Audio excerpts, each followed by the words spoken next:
Welcome to Democracy Now!, democracynow.org, The War and Peace Report. I'm Amy Goodman.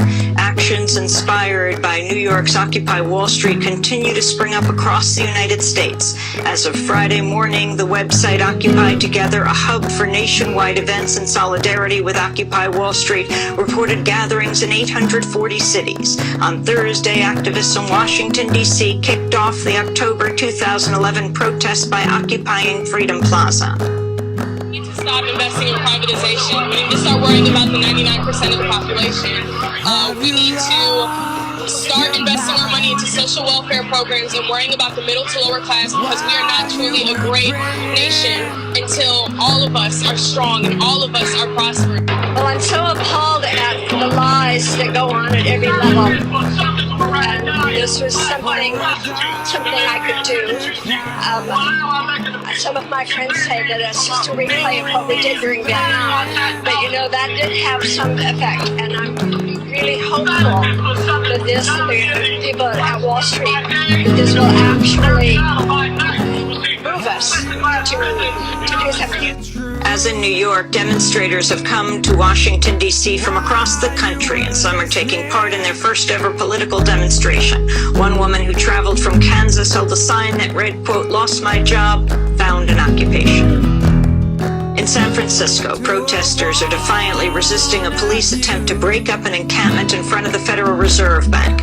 On Thursday, dozens of officers in riot gear surrounded the camp, removing tents, sleeping bags, and other items belonging to protesters. People are still holding the area despite losing their belongings. Obama weighed in on the Occupy Wall Street protests for the first time, speaking at a news conference. I need a new day. I think it expresses the frustrations that the American people feel. That we had the biggest financial crisis since the Great Depression. And yet, you're still seeing some of the same folks who acted irresponsibly trying to fight efforts to crack down on abusive practices that got us in this problem in the first place. So yes, I think people are frustrated, and you know, the protesters are giving voice to a more broad-based frustration about how our financial system works.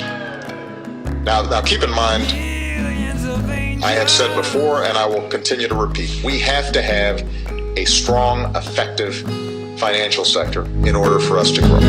President Obama, meanwhile, has given backing to a new proposal that would impose a 5% surtax on income above $1 million.